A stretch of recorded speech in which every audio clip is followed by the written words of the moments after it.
What is going on, everybody? How is everybody doing today? Welcome back here today to another NBA historic redraft, and we're going to be redrafting the 2008 NBA draft. So I haven't done a redraft in a couple weeks now, so if you guys want to see more and maybe you want to see me do 2007, kind of just going up to 2000 or 96, let me know in the comments below and by dropping a like on the video. And like always, you guys can give me your top 5 redraft in the comments as well. Remember, this is just my opinion. This is my subjective opinion list, and without further ado, let's get into my 2008 redraft. So coming in here with the 14th overall pick in the 2008 redraft, I'm gonna have the Golden State Warriors select Ryan Anderson out of the University of California. The Warriors originally took Anthony Randolph here with the 14th pick, so Ryan Anderson is definitely gonna be an upgrade over Anthony Randolph. Anderson ended up going 21st overall to the New Jersey Nets in this draft, and there was a span from 2012 to 2017 where he averaged 15.5 points, 6 rebounds, and shot 38% from 3. That was the big thing for Ryan Anderson, that he was able to space the floor and be a good three-point shooter at the power forward position. And that's what resulted in him getting a huge contract from the Rockets in 2016, where he got $80 million over 4 years. The 2008 draft was actually pretty solid, and that's why Ryan Anderson is going to go here at 14 to the Warriors. Coming in here with the 13th overall pick, I'm going to have the Portland Trailblazers select Courtney Lee out of Western Kentucky University. Like the Warriors, the Blazers are going to get a slight upgrade at a similar position here in this redraft, where they're going to get Courtney Lee over their original pick, Brandon Rush, who wasn't a bad player, but his career was just derailed by injuries. Lee was kind of a pinnacle 3-and-D player throughout his career in Orlando, New Jersey, Houston, Boston, Memphis, Charlotte, New York. He was all over. He is a career 38% three-point shooter, and he's always been a really good defender on the perimeter, guarding stronger and bigger defenders out there as well. So he's always been a reliable defender on the wing, and the Blazers are going to get that with the 13th overall pick here in the 2008 redraft. Coming in here with the 12th overall pick, I'm going to have the Sacramento Kings take a center out of Nevada in Javale McGee. McGee has always been known throughout his career as like the biggest meme in the NBA throughout his time in Shaqtin' a Fool, but he was actually had a solid career in the NBA. He has played in 11 seasons so far, averaging around 8 points and 5 rebounds throughout his career and shooting 57% from the field. And like Courtney Lee, he's been a little bit of a journeyman, playing for the Washington Wizards, the Denver Nuggets, the Philadelphia 76ers, the Dallas Mavericks, the Golden State Warriors, and now the LA Lakers. The Kings originally took Jason Thompson here with the 12th pick, so like the picks for the Blazers and the Warriors, they're going to take a guy at a similar position here in the front court. They're going to get JaVale McGee, who is definitely an upgrade over Jason Thompson. Coming in here at the 11th pick here in the 2008 redraft, I'm going to have the Indiana Pacers select Nicolas Batum. So Batum originally out of France went 25th overall to the Rockets. And out of everybody in this class, he actually has the second highest wins above replacement. Throughout the years 2010 to 2017, Batum averaged 13 points, 5.7 rebounds, 4 assists, and shot 35% from 3. The Pacers originally took Jared Bayless here, who really didn't pan out at all as a point guard in the NBA. Like Courtney Lee, Batum was also a very solid defender. His prime years were definitely in Portland, and then for some reason, the Charlotte Hornets in the middle of the decade give Batum one of the biggest contracts in the NBA. So throughout kind of the rest of his career, just what we've been seeing from him as of late, he's always been known as one of the more overpaid players in the NBA, which definitely hinders his public perception on how he can actually play. He's actually still a solid player. A player for making 27 mil a year? Definitely not, but if he was making like 8 mil a year, people would definitely think he was a lot better of a player. And coming in at the number 10 spot here in the redraft, I'm going to have the New Jersey Nets select Eric Gordon out of Indiana University. Gordon is now the 5th pick here in the redraft, and he has been the first top 10 pick we have mentioned. He originally went 7th to the Clippers.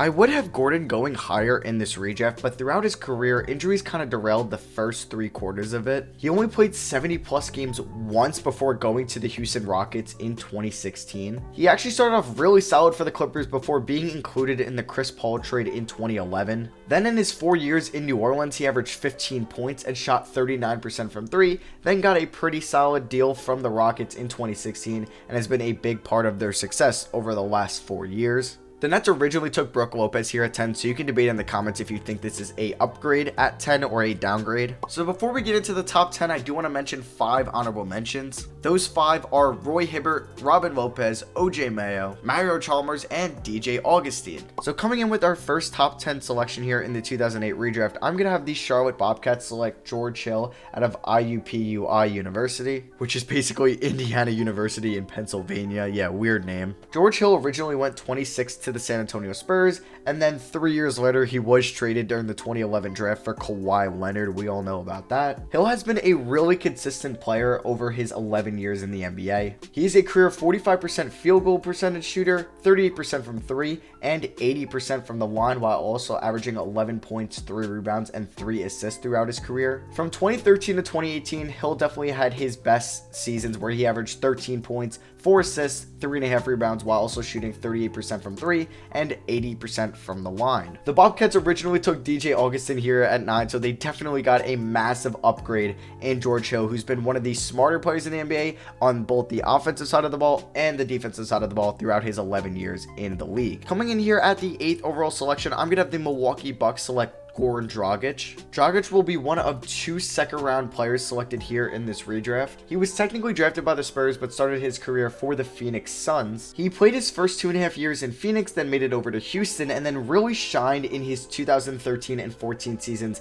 in Phoenix, because in his 2015 season, the Miami Heat, his current team, gave 2 unprotected first-round picks to pick him up. And from the years 2014 to 2020, Dragic has been averaging 17 points, 5 assists, 3.5 rebounds, while also shooting 47% from the field and 37% from 3 on 3.9 attempts a night, and also shooting 77% from the line. Milwaukee had pretty much by far the biggest bust here in the top 10, where they took Joe Alexander out of West Virginia at pick 8, who only played 67 games in the NBA in 2 years. That is the second lowest amount of games played here in the first round, only trailing J.R. Giddens, who was selected 30th overall by the Boston Celtics. Coming in with the 7th overall selection here in the 2008 redraft, I'm going to have the LA Clippers select Danilo Gallinari. Gallinari was selected 1 pick higher than this in the original draft, going to the New York Knicks at 6. Gallo really didn't do much in his rookie season, only playing in 28 games and scoring about 6 points a night, but he really broke out in his sophomore year, averaging 15 points and 5 rebounds and shooting 38% from 3.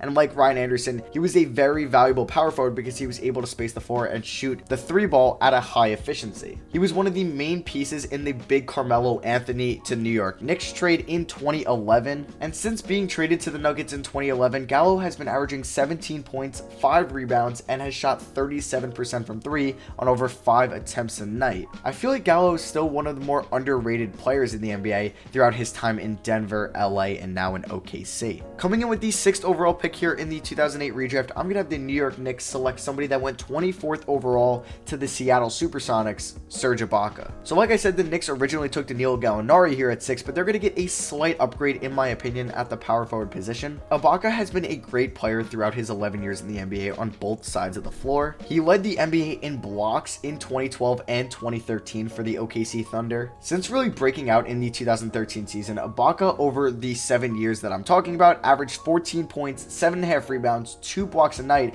while also shooting 36% from 3 on 2.5 attempts a night. Serge Ibaka was also on all defensive first team 3 different times in 3 straight years from 2012 to 2014 for the Thunder, and he won his first NBA championship with the Raptors in 2019. So now we move into the top 5, where I'm going to have the Memphis Grizzlies, who originally technically selected Kevin Love but traded that with the Minnesota Timberwolves, and they ended up getting OJ Mayo. But besides that, I'm going to have them select Brook Lopez here at 5 out of Stanford. From Lopez's sophomore year in 2010 to 2017, he averaged about 20 points, 7 rebounds, and shot 33% from 3 over those 7 years. Unfortunately though, he was on some pretty bad New Jersey Nets teams to start out his career. He was on that quote-unquote dream team with Paul Pierce and Darren Williams in the beginning part of the decade, but then when those teams fell off, he ended up getting traded to the Lakers in the 2017 offseason, and that D'Lo swap basically was a salary relief for the Lakers to get rid of Timothy Mozgov, and then shined for the Milwaukee Bucks in 2019,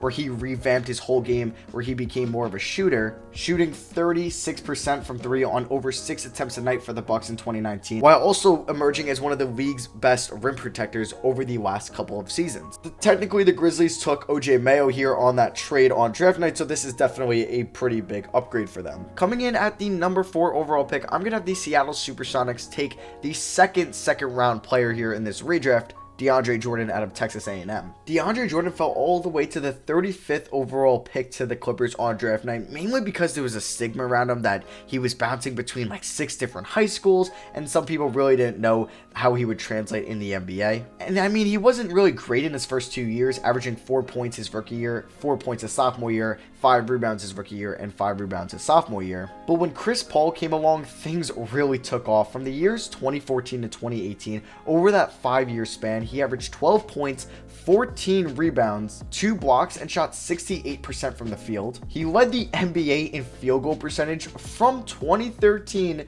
to 2017. So 5 straight years he led the NBA in field goal percentage, while also leading the NBA in rebounds in 2014 and 2015. He was a 2017 NBA All-Star. He was also a 2015 All-Defensive First Team member and a 2016 All-Defensive First Team member. He's been on All-NBA Third Team twice, and he was also on the All-NBA First Team in 2016. The Supersonics originally selected Russell Westbrook here, so it was definitely a drop-off for them. But moving here into the top 3, coming in at the 3rd overall pick here in this 2008 redraft, I'm gonna have the Minnesota Timberwolves select Derrick Rose out of Memphis. So Rose was obviously the number 1 overall pick originally in the 2008 draft and was the youngest player to ever win the MVP award in 2011 at the age of 22. But tearing his ACL in 2012 and again in 2014, he just wasn't the same over the next couple years. He's definitely revived his career in Minnesota in 2019 and in Detroit in 2020, but he was just never the same as that 2011